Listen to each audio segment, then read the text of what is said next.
Hello and welcome to another episode of A Brief History. Today's episode, the Game Theorists. Again, ready, set, go! April 14th, 2011. Having spent the past 2 years working in professional theater, but finding it unfulfilling, a man by the name of Matthew Patrick decides to move on and try something different. However, even with his straight-A school history and a freaking double major in neuroscience, he was struggling to find employment. And so he did what anyone would do in this situation. Say it with me now. He took to the internet!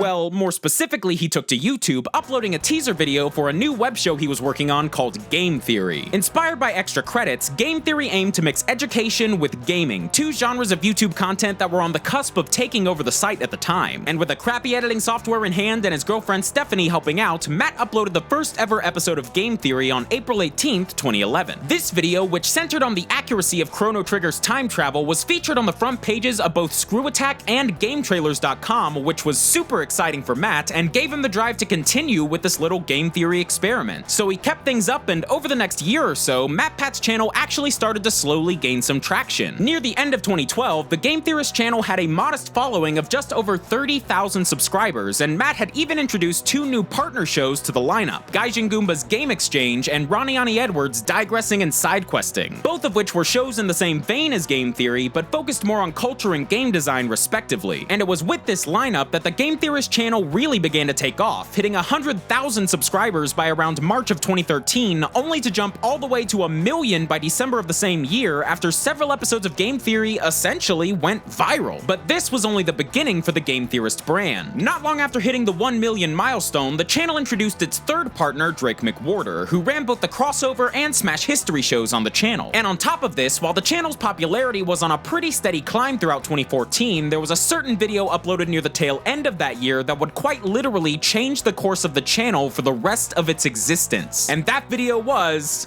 A Brief History of the Game Theorists, the original.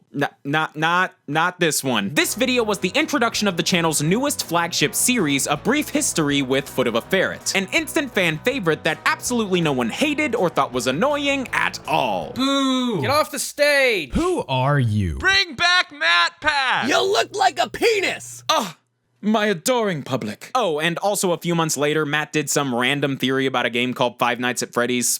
It did alright. But seriously, all jokes aside, pretty much the minute Matt's original FNAF theory went up, the channel just began to explode, with the first Freddy video gaining well over 5 million views in only a month and quickly becoming one of the most viewed videos the channel has ever produced. And from that point on, FNAF was forever linked to the Game Theorist brand, with Matt having tackled every single entry in the series, some of them multiple times, in his never-ending descent into madness. So at this point, at the start of 2015, Game Theory was more popular than ever. But for the most part, from the audience's perspective, Matt was just this disembodied voice thinking way too hard about how tall Wario is. And as things on the channel began to move forward, Matt decided that he was ready to try some new things. He was wanting to appear on camera a bit more, resulting in new, mostly live-action shows like Deadlock and the short-lived Reality Check. And on top of this, fans had been asking Matt to talk about movie and TV theories for ages. So Matt obliged, launching a brand new channel under the Theorist banner known as Film Theory, which went over so well that it passed 1 million subscribers in its first month on YouTube. And while all of this was going on, YouTube, as usual, was making some changes to the site, launching its own video game-centric service known as YouTube Gaming to compete with the likes of Twitch. And on the same day this new service launched, on August 26, 2015, Matt premiered his very own live stream show, GT Live. Hosted by both Matt and his now wife Steph, GT Live has become incredibly successful and is currently the biggest live stream series on YouTube. But it only gets crazier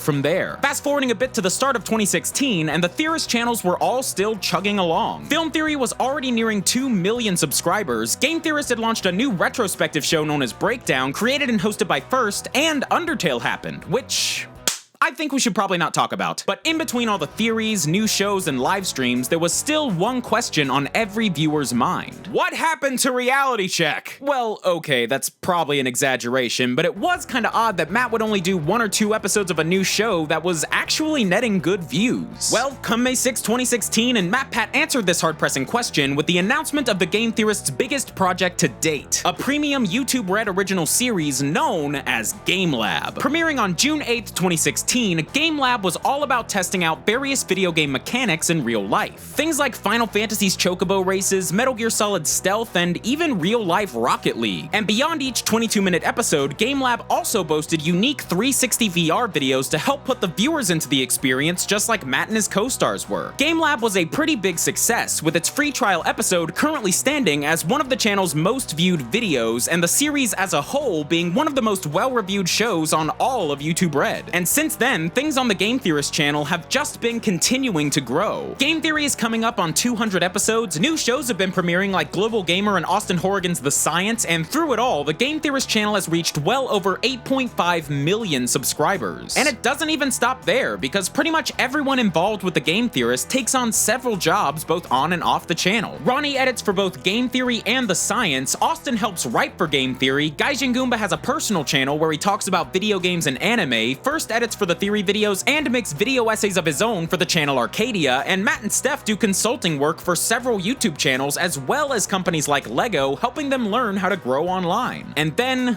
there's me. I've been doing episodes of my show A Brief History here on the Game Theorist channel since August of 2014, but in the past few months, I've kind of been focusing more on my personal channel, FootofaFerret, where I do more YouTube-centric episodes of the show like this one, and it's actually been going really well. Which brings me to the difficult-to-deliver news that A Brief History is actually going to be ending here on the Game Theorist channel. I'll be continuing to do episodes over on my personal channel, but the show's run here on Theorists is coming to an end, with this episode being the last. And it's not for any big dramatic reason, the show's just kinda run its course here, and I wanna see what more I can do on my own. And don't worry, I'll still be around here on the Theorist team. In fact, I've actually been doing a lot of editing for the GT Live channel. This is the point in the video where I would usually take a look back throughout everything I've said so far and kinda wrap the video up with a nice bow, finishing up the story of the Game Theorist and what kind of impact they've left on the industry. But given the circumstances, I'd rather talk more about the impact the Theorists have left on me. When I joined this channel, I was a kid fresh out of high school making silly videos about YouTube channels on a $50 editing software I bought from Best Buy. I had only been doing A Brief History for about a year at that point and was completely flabbergasted that someone as big as MatPat would take a chance on me and bring me in not just to edit his theories, but to also showcase A Brief History. I've learned so much over the last 3 years, made some great friends, and been able to work with some of my all-time favorite YouTubers. I mean, I dropped out of film school to pursue my opportunities here on Game Theorists, and now, 3 years later, I kinda feel like I'm graduating. And I just want to extend an unbelievably massive thank you to Matt, Steph, and the entire Theorist team for legitimately changing my life. You guys are all some of the most talented and dedicated people I've ever had the privilege to come across, and you guys will no doubt continue to prosper and even shape the YouTube landscape for years to come. And of course, I cannot thank you guys, the viewers, enough. Whether you watched all of my brief histories, a few, or even just one of them,